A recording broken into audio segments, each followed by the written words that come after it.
This is Yasser at Momo Trades once again, and I was just going to review some of the charts that I have here on my watch list, and I just thought of sharing a quick video with you all, and so just get to the point here. Let's look at this one. Actually, I have this saved with my notes on it, so let's go there. This is the star chart of Penn Station, a daily chart, and as you can see, it made a nice inverse head and shoulders here, then another one here, and it uh, came up above from this resistance, this trend line, this red trend line, downward sloping trend line resistance back in early December last year. uh, Gave it this throwback all the way to the trend line support and then made its way back up from there.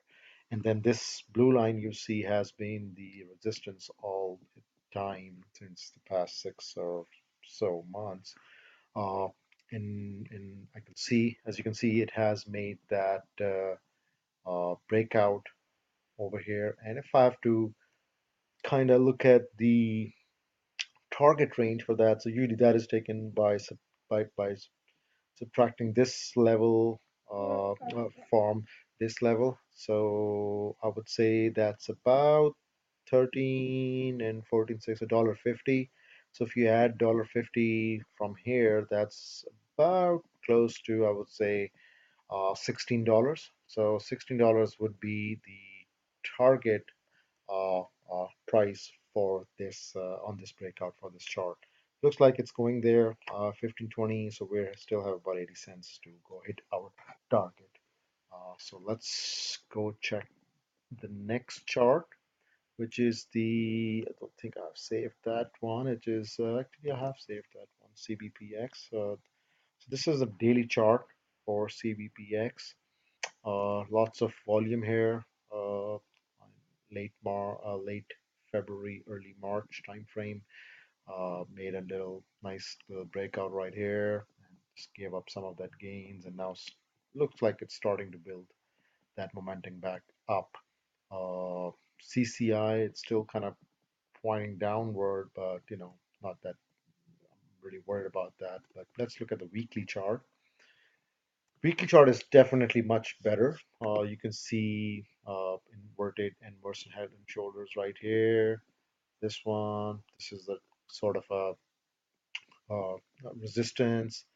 Uh, you know, I think if you have to take a target for this one, 24 minus, let's say 20, so add $4 from there, but $28 would be the right target on this breakout from this inverse head and shoulders for this one.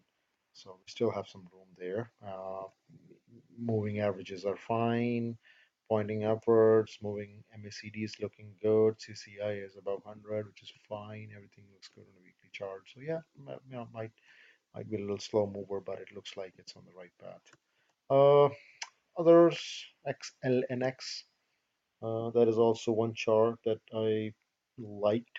Uh, as you can see, it's sort of an ascending triangle shape that it has taken above the 20-day moving average and the 50-day moving average. The prices looks like it wants to go higher and break this resistance trend line, ascending trend triangle.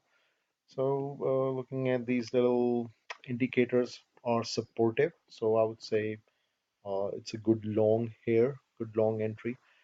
Just want to see some follow through now next. So that looks good. This one has Harley Davidson. I really wanted to get on early on this one, but looks like it got away. This is a nice channel that it's been trading on.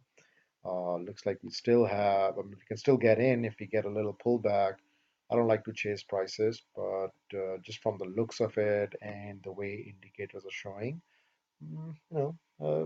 but it still has some room to go up, and we can squeeze some more money out of it. But again, we're not in it. But you can see the MACD, CCI, all the indicators are positive, looking good. Uh, you know, Volume is average, but don't really pay that much attention to volume all the time. It can be misleading. Next, take a look at this YY chart. This one I really liked as well. Inverse head and shoulders here, broke the trend line, the red trend line, you know, really strong, and then this forming this channel going back up, throwback here, and now the move back up towards, I would say, 53, 54 area. Looks good. Volume is pretty strong here. CCIs is signaling further upside. MACD is right in a sweet spot. So really nice looking chart here for YY. And this one also I really had liked, but I don't know why I did not trade it. I had marked this one right when this chart was over here, when the chart was trading over here. And I was like, okay, once this kind of forms this base, I will get in. And looks like I might be a little late, but not that late that I cannot get in. But if it pulls back, I think it would be a good time to get back into this trade. BLCM, some pharmaceutical company, not my ideal sector to get in because this can be pretty volatile. It can be news driven. Something comes out, and the next thing you know, it's pops or it drops. So, anyways, just wanted to share these few charts that I like to that I was kind of keeping track of, and I'll keep sharing these other ones as well. This one was another one, Camp. Uh, I had identified this one right here when it had made this sort of breakout at this level. This one was my initial target, but looks like it wants to go higher on a bigger inverse and head and shoulder target, which would be around 17 plus. So looks like it doesn't have much room to go there, but it can easily reach that point. Okay, so thank you all for joining, and I will talk to you guys soon.